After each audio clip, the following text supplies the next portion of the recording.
Bonjour les amis.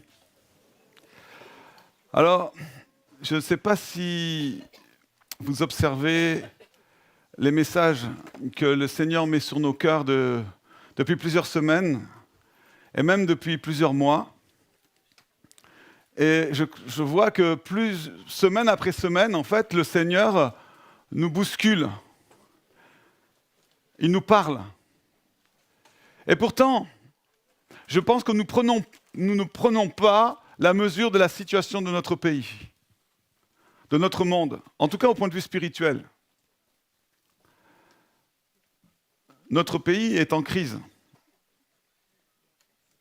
Les repères s'effondrent et souvent on se sent impuissant. Je lisais les statistiques de l'INSEE du mois d'avril et disait que la confiance des ménages, elle se dégrade et c'est la plus forte baisse depuis le début de la guerre en Ukraine en 2022.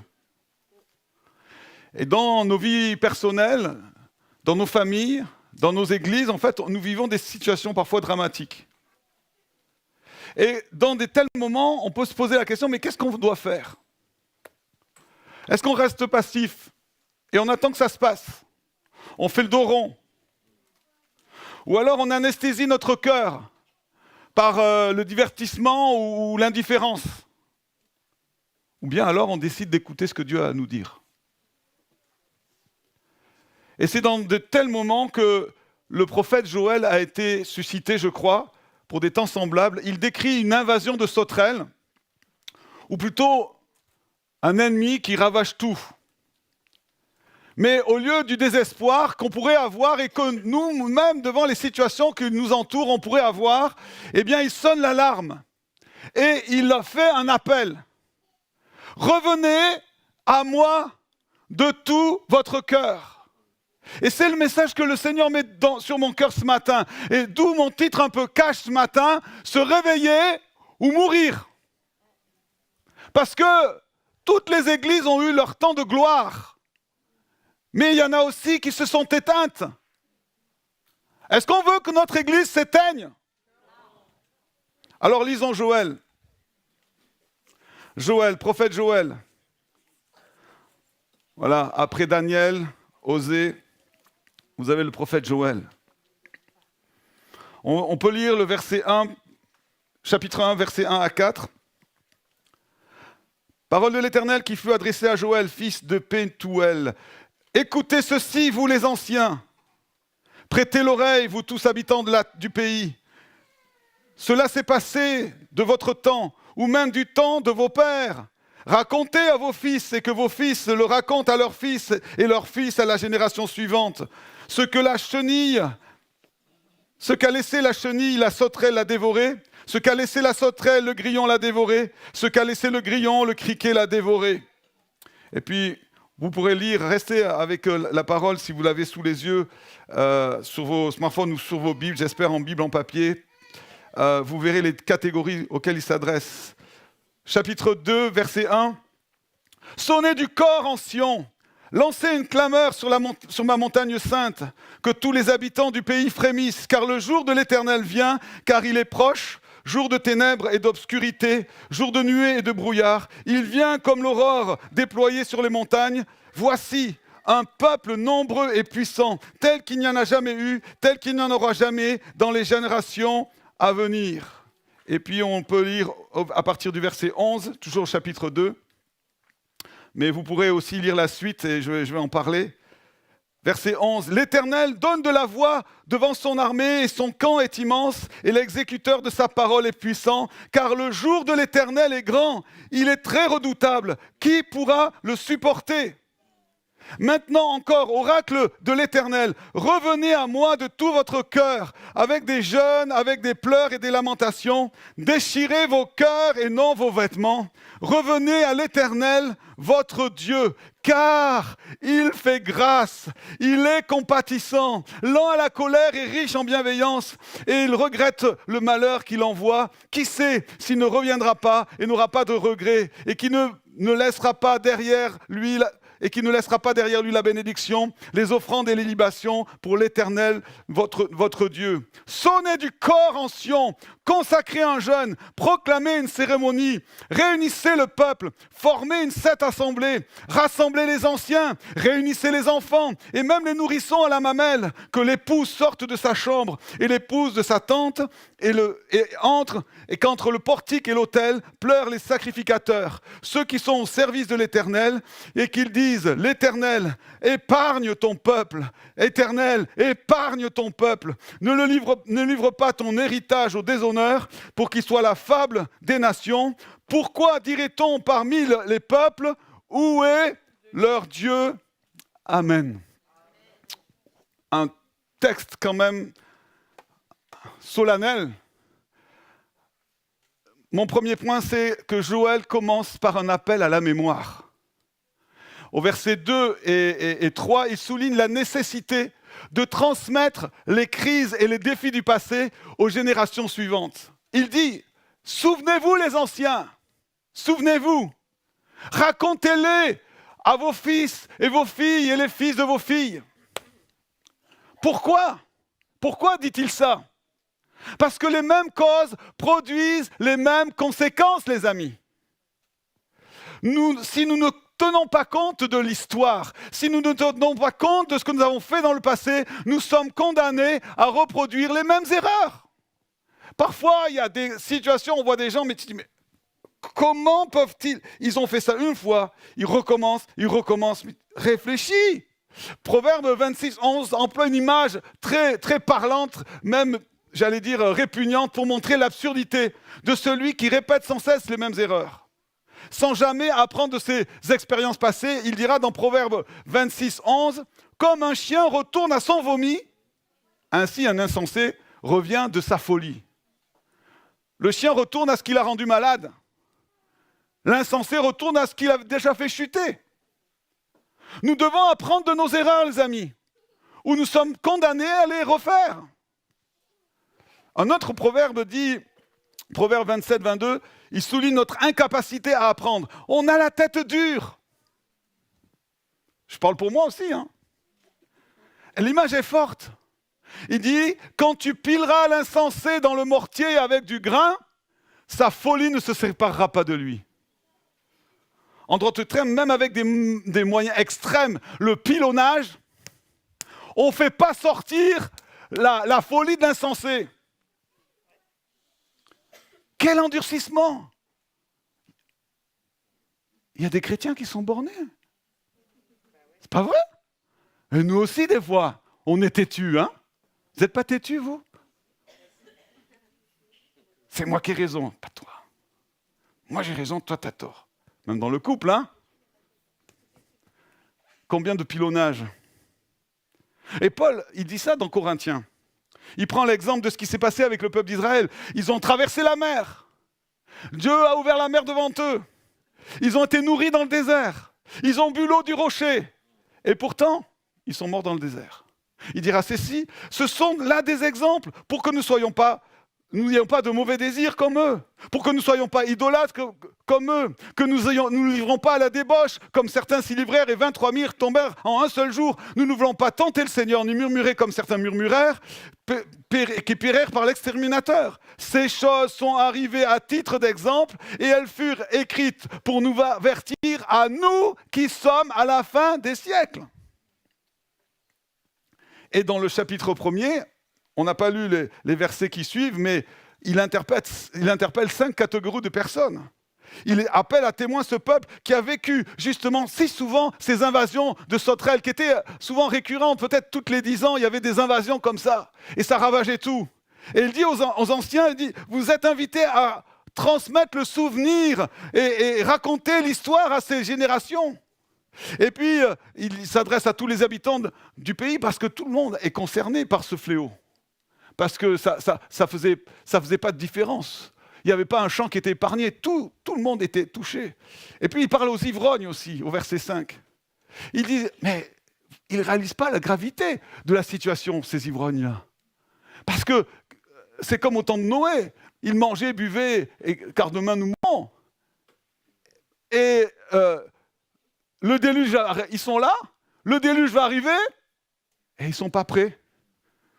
Et là, c'est pareil. Les sauterelles arrivent, ils sont en train de faire la fête, et ils oublient que ça va arriver. Alors, il y a aussi les laboureurs et les vignerons, au verset 11. Ils sont épuisés parce que justement, ils ont tout perdu.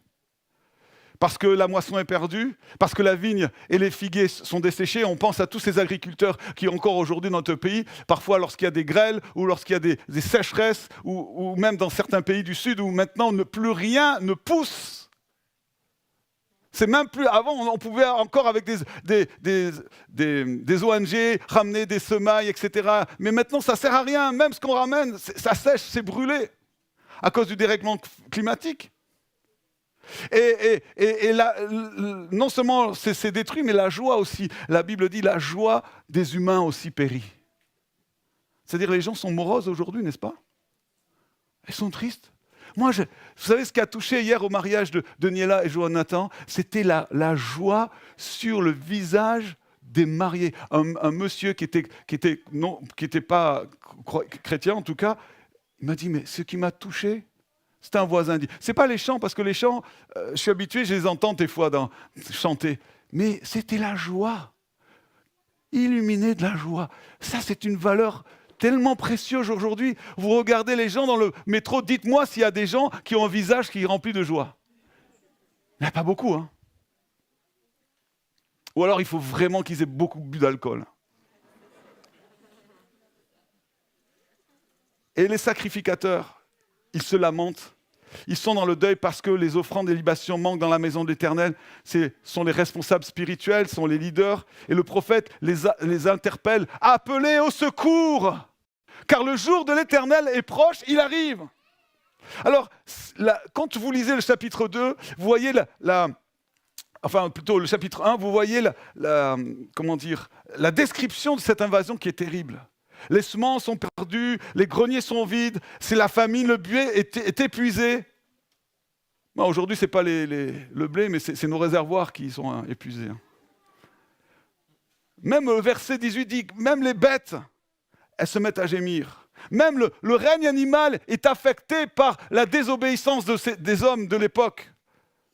La nature souffre, Paul le dira, la nature souffre et subit la vanité et le mal, elle souffre les douleurs de l'enfantement, elle attend les fils de la révélation. Du temps de Joël comme aujourd'hui, cette solidarité se manifeste. La pollution, le massacre de certaines espèces, même le monde animal, la biodiversité est touchée. Et puis, il y a un cri du prophète au verset 19, je ne l'ai pas lu, mais Joël s'écrie « Vers toi, Éternel, je crie ». Vers toi, Éternel, je crie. Parce que le prophète Joël souffre aussi avec le peuple. Il se sent solidaire. Il ne se laisse pas accabler parce qu'il s'approche du Seigneur et il dit sa souffrance. Parce que lui, il est en train de voir ce qui se passe. Il voit arriver les sauterelles. Il voit arriver le malheur qui va arriver. Et là, il est en train de dire « Hé, réveillez-vous, c'est pourquoi, Seigneur, je crie vers toi ». Et il est aussi impuissant que ceux qui l'entourent. Mais il sait qu'il peut recourir à celui qui peut toujours intervenir à n'importe quelle circonstance. Il parle et il prie au nom de la communauté. Et il dit vers toi, Seigneur, je crie. Et c'est aussi le cri que tous les croyants devraient élever vers le Seigneur. Quand nous sommes submergés dans la tempête, mais aussi quand nous voyons la situation de notre pays, de notre monde, nous devrions dire, Seigneur, c'est vers toi que nous crions. Amen. Alors avant d'aller un peu plus loin dans le deuxième point, juste une petite parenthèse pratique. J'ai dit qu'il fait appel aux souvenirs. Je crois que c'est important de briser le cercle vicieux du passé. Parce qu'ils n'en ont eu pas qu'une d'invasion, mais on a l'impression qu'il y a des choses comme ça qui reviennent, qui reviennent et qui reviennent. Vous savez, dans les familles comme ça, il y a ce qu'on appelle des cercles vicieux de l'hérédité familiale. On voit ça dans la Bible. Je vous en ai souvent parlé, mais c'est très précis dans la Bible. On voit par exemple qu'Abraham a menti, Isaac a menti, et Jacob, N'en parlons pas. Hein. La tromperie, c'est dans ses gènes. Et son père, et sa mère Rebecca, et son oncle Laban, le tableau de la famille est complet. À un moment donné, il faut dire stop au cercle vicieux. Abraham, par contre, a été guéri au niveau de sa foi. Il a douté à un moment donné. Il est allé avec Agar, parce qu'il s'est dit, oh, peut-être je vais aider Dieu. Mais à un moment donné, il est allé à 100% et il a été prêt à sacrifier son propre fils. Et du coup, Isaac, eh bien dans ce domaine de la foi, il a tenu bon. Parce qu'il a tiré le leçon que son père avait apprise. Et dans les familles, on voit comme ça des schémas qui se répètent. Des dépressifs. Ah, la grand-mère est dépressive, la mère est dépressive, la fille est dépressive, la santé est fragile, l'autre est fragile. À un moment donné, il faut dire stop! Stop! Dieu nous délivre de la vaine manière de vivre de nos pères. Alléluia! Il y a des choses qui nous sont transmises, qui sont bonnes, mais il y a des choses que nous devons refuser parce que ça ne vient pas du Seigneur. Et dans les églises aussi. J'ai connu des églises qui se sont divisées. Et 30 ans plus tard, rebelote, j'ai connu l'église de Dunkerque, d'où vient notre frère Lecoq. Elle s'est divisée lorsque je suis arrivé. C'était juste avant, quelques années avant. Et c'était triste. Et presque 30 ans après, rebelote. Tu te dis, mais quoi? Non! Non! Ce n'est pas une fatalité. Et on voit ça avec les nations. Les hommes politiques regardent l'histoire et ils font toujours les mêmes choses et ils pensent qu'il va y avoir un résultat différent. Israël, c'est saisissant avec Israël. Combien de fois sont-ils tombés dans l'idolâtrie? Une fois? Non. Une fois, 2 fois, 3 fois. Il a fallu l'exil. Il a fallu la destruction du temple pour qu'enfin, ils soient guéris et qu'ils reconnaissent que seul l'Éternel est Dieu. Amen. Frères et sœurs, ne reprenons pas les erreurs de nos parents, les failles de notre culture, les pièges qui ont mené tant d'églises, l'orgueil, la division, le péché. Tenons-en compte ou nous mourrons. Réveillons-nous ou nous mourrons. Et le deuxième point, c'est l'alarme. Alors, c'est pourquoi? Parce qu'on se dit, mais qu'est-ce qu'il faut faire maintenant devant le constat? Verset 1, chapitre 2, il dit quoi? Sonnez du corps à Sion. Lancez une clameur devant la montagne. Alors je sais que ma femme, elle rigole. Parce que hier soir, je me suis entraîné à jouer du chauffard. Qu'est-ce que c'est que le corps ici dans la Bible? Le chauffard, c'était une corde au milieu. Alors celle-ci est toute petite, elle a un son plus aigu. Mais il y en a des grandes. Si vous allez sur la marche pour Jésus, il y a souvent des joueurs de chauffard et ça fait un bruit monstre. Et on soufflait comme ça. Et dans la Bible, le chauffard a 2 usages. Un usage militaire, c'était le but de donner l'alarme aux soldats, d'avertir que l'ennemi arrivait et rassembler les soldats. Et puis il y en avait un usage cultuel qui convoquait l'assemblée, qui proclamait un jeûne et qui annonçait la présence de Dieu. Alors dans la première partie du chapitre 2, c'est clairement un cri d'alarme. Le ton d'ailleurs du chapitre, il est martial, le langage, il est militaire. L'ennemi est présenté comme un peuple nombreux, puissant, déterminé, inarrêtable, devant qui les visages blêmissent. Et comme le prophète Amos le dira, si le corps retentit dans la ville, le peuple n'est-il pas alarmé? Voyez? Je ne suis pas un trompettiste, hein. Je suis un saxophoniste, donc ce n'est pas la même chose. C'était les prêtres qui étaient chargés de sonner le corps. Et ils devaient être des lanceurs d'alerte. Et à l'approche d'une armée, en tout cas, aujourd'hui, les prêtres, c'est qui? Vous allez dire, ah non, c'est le pasteur. Non, c'est nous les prêtres. Hein. Nous sommes un royaume des sacrificateurs pour Dieu le Père. C'est l'Église. C'est les responsables, c'est les pasteurs, mais chaque croyant aussi. Nous avons la responsabilité de réveiller le peuple. Et non seulement le peuple de Dieu, mais aussi les non-croyants et les nations, en disant « Attention, le jour de l'Éternel approche !» Dans Ézéchiel 33, il nous est Dieu prend l'exemple d'une sentinelle. Il dit, si celle-ci entend le son lorsque s'approche une armée et qu'il ne l'avertit pas, le peuple, eh bien, il est responsable de sa perte. Mais si cette sentinelle avertit et que le peuple eh bien, n'en tient pas compte, le peuple subira les conséquences de son aveuglement et cette sentinelle ne sera pas coupable de mort. Ça rigolait pas à l'époque. Hein. Mais spirituellement, nous avons aussi une responsabilité. Ma responsabilité, ce matin, c'est de sonner du corps. Alors, certains commentateurs disent que l'armée, ce peuple nombreux, puissant, qui est décrit au chapitre 2, c'est une métaphore des sauterelles. Vous le lirez. Ces nuisibles qui détruisaient la terre d'Israël. Mais moi, je me demande si ce n'est pas l'inverse. C'est-à-dire que l'image des invasions des sauterelles qui ravageaient régulièrement les cultures, elle serait plutôt une métaphore, une image d'un ennemi ennemi puissant qui va ravager le pays si le peuple ne se repent pas. C'est pour ça qu'il y a des discussions sur la date. Il y a certains qui disent Joël, il est dans 800, 850 du temps du prophète Élisée. D'autres, ils disent maintenant c'est au moment de l'exil. Et en fait, c'est juste avant l'invasion et la destruction du temple. Et d'autres disent même c'est après. Mais finalement, peu importe, parce que ce n'est pas ça le plus important. Ce qui est important, c'est que cette calamité, ce désastre provoqué par les ennemis, qu'il soit des nuisibles, que ce soit des sauterelles, que ce soit une véritable armée qui envahit, ou que ce soit des puissances spirituelles démoniaques, ce qui est important, c'est que ce jour catastrophique, il approche, et il arrive, et on ne peut pas rester sans rien faire. Et quel est ce jour ? Alors qu'il soit le contemporain de Joël, à l'époque de Joël, ou qu'il s'adresse à nous, chrétiens du XXIe siècle, où on vit dans un monde instable et angoissant, Joël le décrit comme un jour grand et redoutable. Le ciel s'ébranle, le soleil et la lune s'obscurcissent, les étoiles perdent leur éclat. La question du verset 11, il dit, ce jour grand et redoutable, qui pourra le supporter ? Vous savez, quand j'étais en train de préparer se trouve qu'on fait l'étude en ce moment de l'Apocalypse, c'est vous qui l'avez demandé. Hein.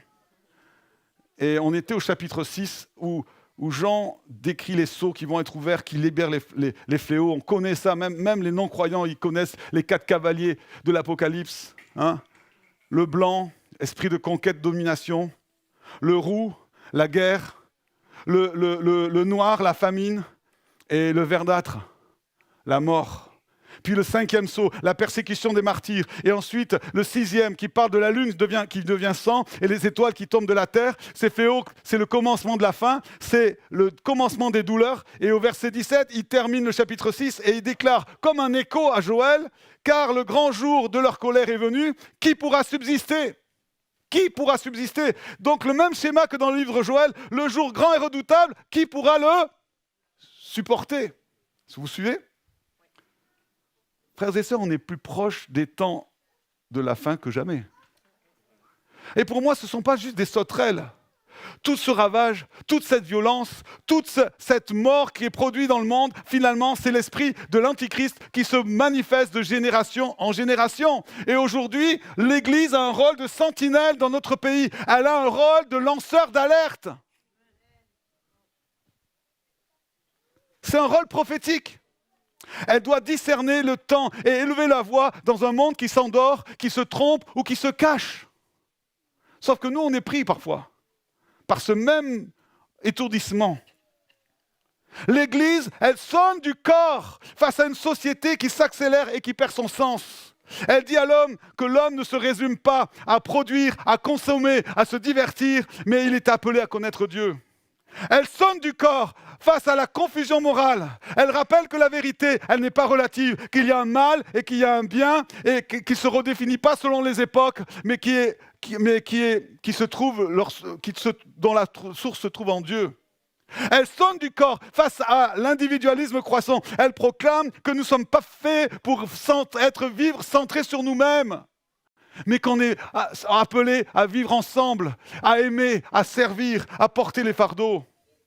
Elle sonne du corps face à la détresse intérieur des gens de cette génération qui sont marqués par l'angoisse, la solitude, la perte des repères. Et elle annonce qu'il y a une paix véritable. Elle annonce qu'il y a une espérance en Jésus-Christ. Elle sonne du corps face aux injustices et aux fractures sociales. Amen. Elle ne se contente pas de paroles, elle appelle à la justice, à la compassion, à la défense des plus vulnérables. Mais aussi, elle sonne du corps face à l'oubli du jugement.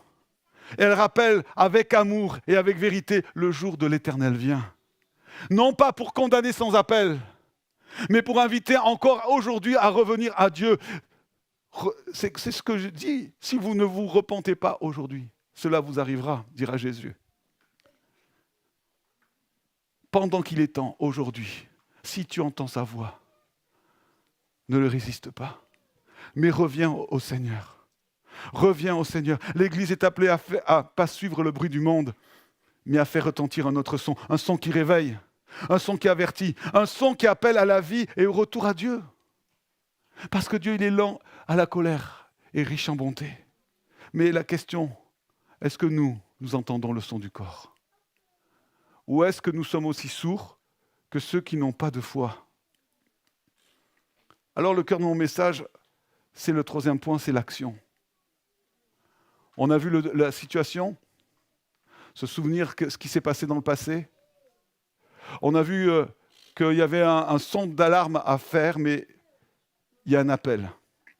Et c'est le chapitre 2, verset 12. « Revenez à moi de tout votre cœur, avec des jeûnes, des pleurs, des lamentations. Déchirez vos cœurs et non vos vêtements. Revenez à l'Éternel, votre Dieu. » Déchirer ses vêtements, c'était un signe extérieur de deuil. Mais Dieu, il veut un signe intérieur, un cœur brisé, un cœur contrit, un cœur qui se détourne du mal. Le jeûne n'a aucune valeur réelle par lui-même. Excusez-moi de dire ça. Parce que moi, je m'interroge.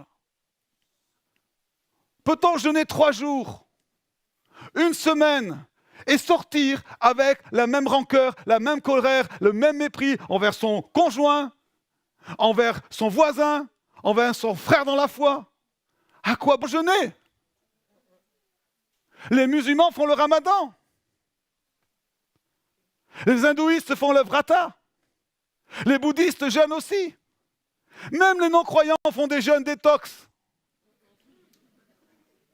Mais ce que Dieu veut, c'est que dans le jeûne, on ait un cœur contrit. On ait un cœur qui change. Un cœur transformé. Qu'on revienne à lui de tout votre cœur. Alors à nouveau, le son du corps, le chauffard, va retentir au verset 15. Mais cette fois-ci, c'est plus pour avertir qu'il y a un ennemi, mais c'est dans un but de rassembler, de convoquer l'assemblée pour proclamer un jeûne, alléluia, selon le cœur de Dieu. Annoncer la présence de Dieu. Alors il donne des instructions très concrètes. Rassembler tout le monde. Les anciens, les enfants, même les nourrissons à la mamelle. Il y a une responsabilité intergénérationnelle. Ce n'est pas juste que les vieux qui prient. Hein? Ce n'est pas juste les jeunes qui prient. C'est tout le monde. Tout le monde. Et moi, je veux déclarer ce mois de mai un temps de prière pour les familles, pour les couples, parce qu'ils vivent des tensions énormes.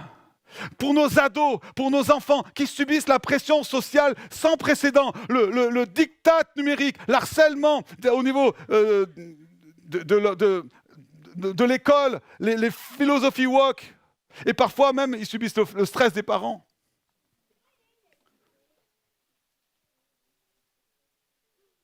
Je déclare un rassemblement. Mais combien serons-nous vendredi à la prière ? C'est le 8 mai, normalement, on est tous en congé, ou presque.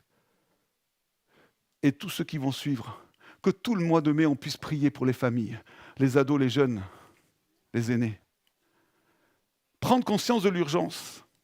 Deuxièmement, que l'épouse sorte de sa chambre et l'épouse de sa tente. Vous savez, dans la loi juive, le jeune marié était dispensé de la guerre pendant 1 an. pour se consacrer à sa femme et fonder sa famille. C'était une bonne décision. Mais là, Joël, il dit, il y a une urgence. Même les jeunes mariés doivent quitter leur intimité pour se joindre à ce rassemblement. Ça ne signifie pas qu'il faut négliger son couple, mais que la crise est si grave que le peuple doit se tourner vers Dieu ensemble. Ça nous parle de la priorité. Nos affaires, nos conforts, nos projets qui sont légitimes.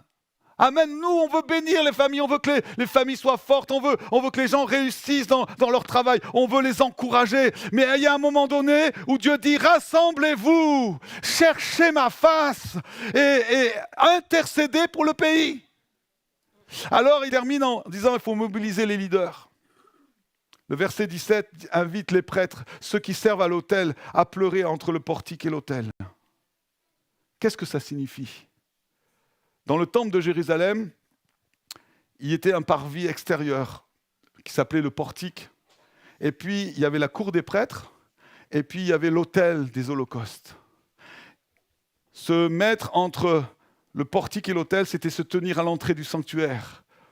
Là où on est encore visible par le peuple, mais déjà dans la présence de Dieu. C'est une position d'intercession. Le prêtre se tient à la frontière, il pleure pour le peuple, il supplie Dieu d'épargner. Et j'aimerais m'adresser à vous, pasteurs, j'aimerais m'adresser à vous, leaders, responsables d'équipe, responsables de cellules. J'aimerais vous adresser à vous, chaque équipier, ceux qui sont là à l'intercession. J'aimerais m'adresser à vous ce matin d'une manière solennelle. Maintenant, je crois que c'est le temps d'entendre le son du corps. Et qu'on puisse se mettre à prier. Parce que c'est ça qui va retenir le bras de Dieu, les amis. Qu'est-ce qu'on peut faire? Qui peut retenir les jugements de Dieu? Durant toute l'histoire biblique, on voit que la prière, la supplication, les lamentations du peuple, d'une église, ont changé le cours d'une histoire. Si on veut que notre pays change, il faut que l'église prie. Si on veut que notre monde change, il faut que l'église prie. Il faut qu'elle se tienne sur les genoux. Alléluia! Et ce n'est pas le pasteur Joël que j'ai vu qui est là et qui va me dire le contraire. Amen, pasteur Joël.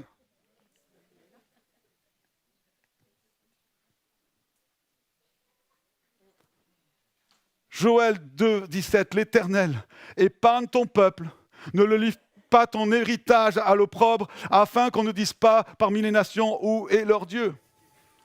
On voit ça avec Moïse. Quand Moïse levait les mains, Josué gagnait. Quand il est baissé, c'était Amalek qui avait l'avantage. On voit ça avec Abraham, lorsqu'il prie, qu'il demande à Dieu, dit s'il y a 50 justes, alors épargne la ville. S'il y a 40 justes, alors épargne la ville. S'il y a 20 justes, alors épargne la ville. Ah, s'il y a 10 justes, c'est arrêté là. Il n'y en avait même pas 10. Il y a juste Lot qui a échappé, sa femme, et encore elle. On voit ça dans le Nouveau Testament, dans le livre des Actes. Alors qu'on jette Pierre et Jean en prison, on les empêche de prêcher l'Évangile, qu'on les essaie d'intimider, que font les responsables. L'église de Jérusalem, ils se réunissent, ils se mettent à prier et ils disent « Seigneur, vois leurs menaces. Seigneur, vois ce qui arrive. Donne à tes serviteurs d'annoncer ta parole avec assurance. » Et la Bible dit que le lieu où ils étaient là se mit à trembler. Et c'est exactement, et on le verra dimanche prochain, ce qui s'est passé lorsqu'ils vont entendre cette sainte convocation. Et la Bible dit, si vous faites ça, si vous me revenez à moi de tout votre cœur, alors je vous bénirai et j'enverrai sur moi mon esprit sur toute chair. Je vais terminer en vous parlant du pays de Galles. En 1904-1905, ça a été un des mouvements les plus spirituels, les plus marquants du XXe siècle. En espace de ces 2 années, il y a 100 000 personnes dans le pays de Galles qui se sont converties. Je ne sais pas si vous nous imaginez, 100 000 personnes. Avant le réveil, le pays de Galles était rongé par l'alcoolisme. Beaucoup de mineurs dans cette région qui dépensaient tout leur salaire dans les tavernes. Ils laissaient leurs femmes, leurs enfants dans le dénuement. Il y avait de la violence domestique, il y avait des dettes, on mettait les vêtements au clou, il y avait une déchéance à cause de l'addiction de l'alcool. Et ça a commencé, vous savez comment ça a commencé? En février 1904, dans une réunion comme celle-ci, une jeune fille s'est levée, une simple jeune fille, Florie, et elle a simplement dit « J'aime le Seigneur de tout mon cœur ». Et je ne sais pas ce qui s'est passé, mais ça a déclenché un réveil de prière. Et dans cette église, il y avait un homme qui s'appelait Evan Robert, qui a été le visage du réveil, un ancien mineur de 26 ans. Il est retourné dans son église à Moria. Il a commencé des réunions publiques, nocturnes, parce que les gens travaillaient toute la journée, avec une prière fervente, des chants spontanés et des confessions publiques. Et l'impact a été considérable. Les chapelles, les églises étaient pleines. Les mineurs venaient après leur travail en tenue. Ils ne prenaient pas le temps de se doucher. Ils venaient en tenue de travail. Et il y avait des réconciliations entre les personnes qui étaient brouillées. L'ivrognerie a reculé d'une manière tellement spectaculaire que des tavernes ont fermé les unes après les autres à manque de clients. Les rues qui étaient bruyantes, où il était rempli de bagarres, sont devenues paisibles. Et des tonnes de bière ont été vendues. Les fabricants constatent, et l'histoire le montre, qu'il y a une chute vertigineuse de ces ventes. Waouh!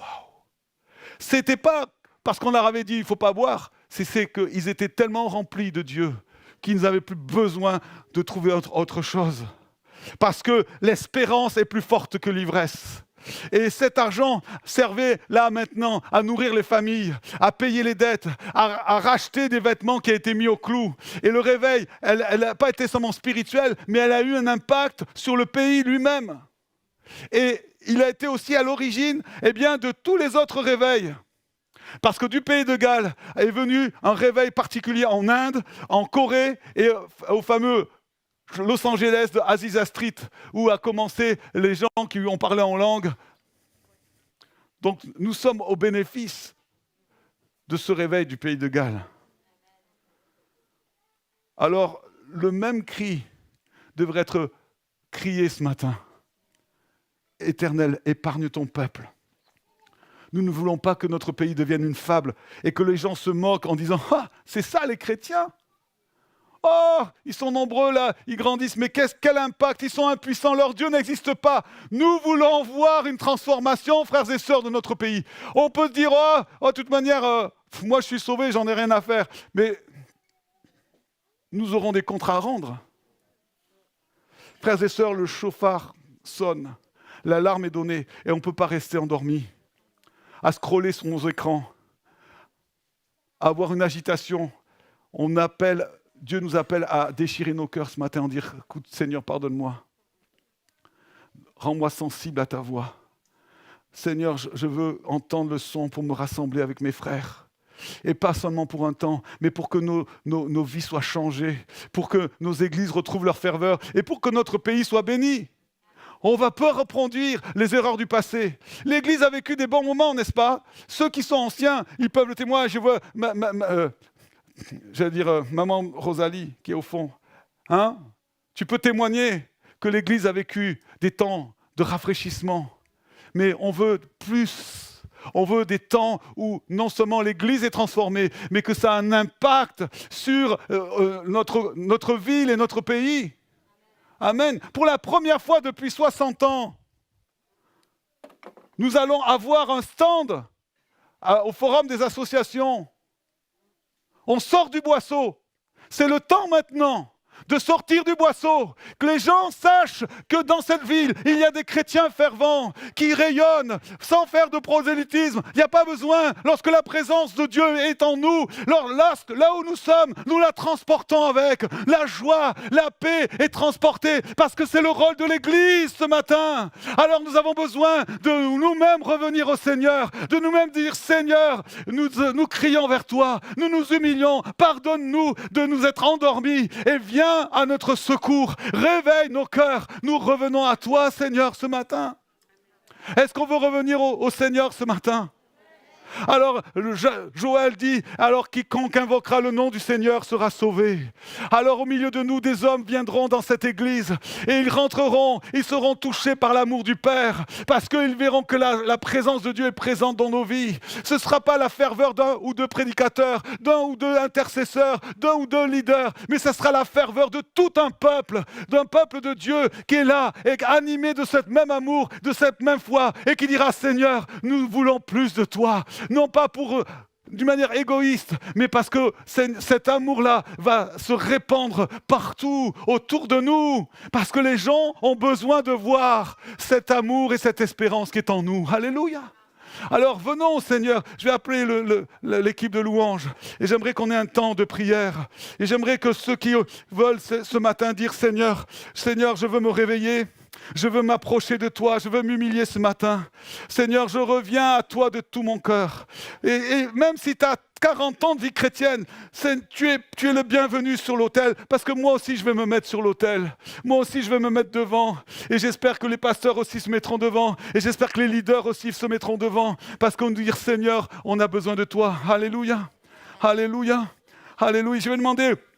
Alléluia. Et au pasteur Joël, je sais qu'il n'est peut-être même pas prévenu, mais il va venir ce matin. Ce n'est pas un hasard qu'il soit là ce matin. On va prier, vous allez prier pour les pasteurs. Vous allez prier, Joël, tu vas prier pour nous.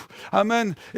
Ensuite, on priera aussi. On va prier aussi pour tous ceux qui veulent revenir au Seigneur. Tous ceux qui veulent avoir une vie de prière plus intense. Tous ceux qui veulent maintenant dire, Seigneur, maintenant, j'ai assez perdu de temps. Seigneur, toutes ces années perdues, détruites par les sauterelles, détruites par ce que j'ai vécu. Mon foyer était en miettes. Seigneur, mon cœur était en miettes. Ma situation de travail, je n'arrive pas, je ne comprends pas, je ne contrôle rien. Mais Seigneur, aujourd'hui, je reviens à toi de tout mon cœur. Seigneur, tel que je suis, sans rien à moi, je viens et je reçois parce que tu es lent à la colère et riche en bonté et en amour. Alors de mon cœur contrit, le Seigneur va répandre ses eaux de restauration. De mon cœur contrit, le Seigneur va restaurer notre pays. Parce qu'il le dit, si mon peuple s'humilie, cherche ma face, son pays je guérirai. Alléluia, je l'invoquerai, il m'invoquera des cieux et je lui répondrai. Alléluia, venons, approchons-nous sur le devant ce matin. Parce que c'est un temps de consécration, un temps de rassemblement. Entendez le corps qui sonne ce matin, le sort qui sonne ce matin. Alléluia. Oh, rassemble ton peuple d'un même cœur, d'une même âme. Seigneur, oh, vois leurs menaces, vois les difficultés et sauve notre pays. Sauve notre pays. Alléluia. Alléluia. Alléluia. Alléluia.